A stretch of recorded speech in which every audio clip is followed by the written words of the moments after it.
Tak, možno by vás zaujímalo, teda páni majú teraz pripravené hudobné vystúpenie. Aká pesničku sa najviac páči? To je najobľúbenejšia pesnička jednoznačne? Myslím si, že je najpopulárnejšia, ale sezónne, že záleží, čo beží, čo je momentálne vychýtané. Pesniček je veľa, ale hlavne, že ľudia sa bavia. Ak si to počuli, to taká ďalšia smiešná, začnú hrať hovorí, aby ste spievali, tancovali a teda zabávali sa.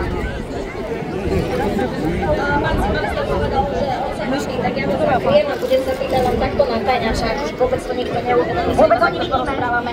Ako dlho hráte na cymbale? Teraz chvíľočku.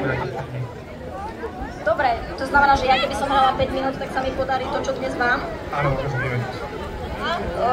Dobre, tak vám dávam mikrofón, v tejto chvíli sa prestávate hambiť a ja idem hrať.